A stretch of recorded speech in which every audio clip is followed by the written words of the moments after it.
day before Father Lucero was killed. So I think you know that Father Lucero that Gloria told some military men that say that communist priest.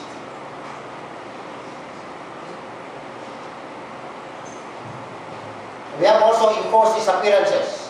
We have 207 or 204 detailed or 27 detailed enforced disappearances. Let me be very clear. When we say enforced disappearances, these are people who are still missing. Until from September 1, this does not include those disappeared during the Ramos, Estrada, Cory, and the Marcos period. This is only for the Gloria's period. 207 have not yet been found and are still missing. For example, like Melissa Rojas was abducted and he was considered an enforced disappearance, but on the time that she surfaced, she is taken out from the enforced disappearance and she is not an enforced disappearance person anymore. So when we say enforced disappearance, these are persons who are still missing until there are 207 of them. I think in the latest report there are 204. Maybe there were 3 people who were found.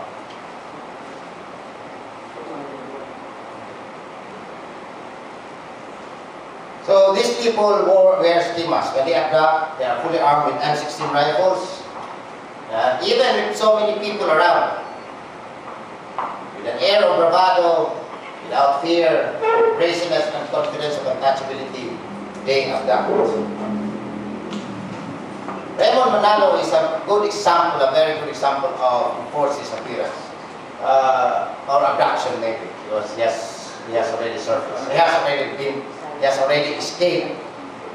He was abducted on that beautiful day of February 14, 2006, Valentine's Day. And he was able to escape on September 2007, or 19 months of captivity.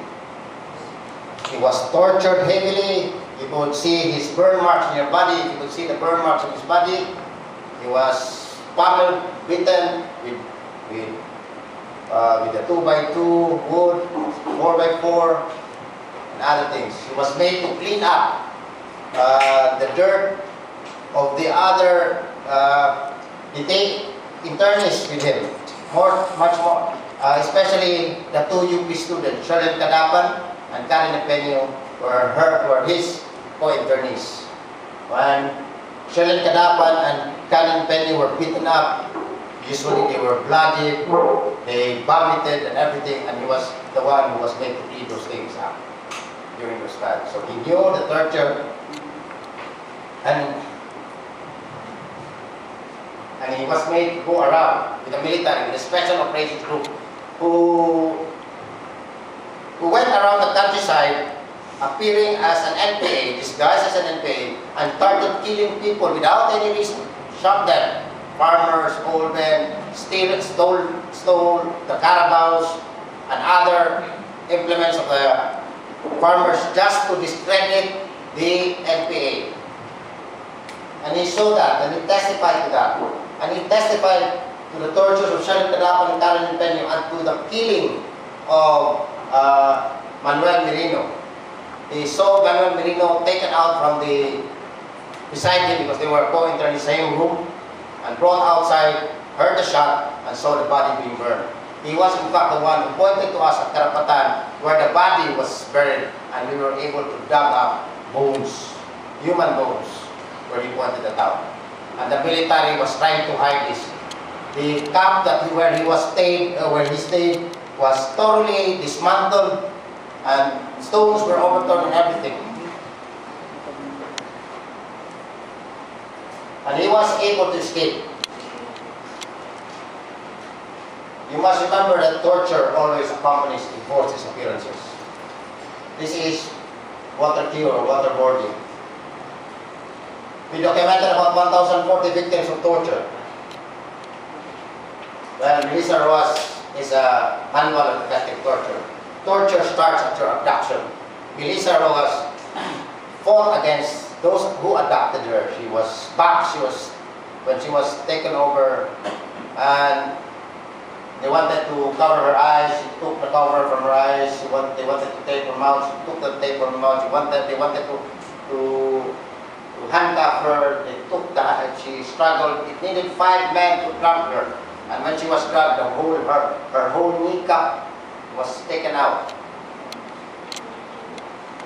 And then she stayed in a solitary confinement room where she could not see anything, and she was blindfolded throughout the 5 or 6 days that she was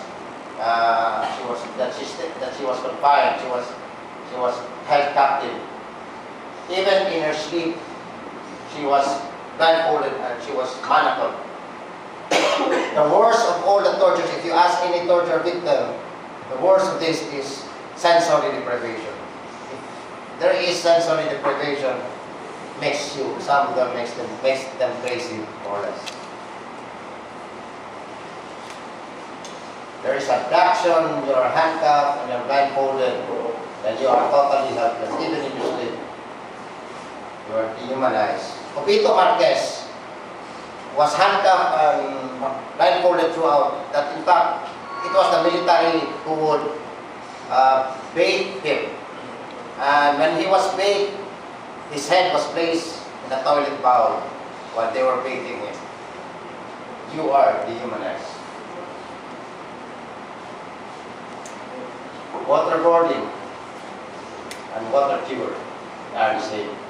I'm making that sure because there is a memo of the United States Attorney General's office which states, well, you have Reverend Edison Lapos, Karapatan also. You have Benvenido Bajado. You have Deng Hernandez of about 22 years old. I don't have a picture. And you have Professor Jose Maricui. Professor Jose Maricui is one of those listed in the order of battle that you got with the fact-finding in Father Pizarro. He was one of those named and he's dead. And he was killed in school, in the classroom, in front of his students.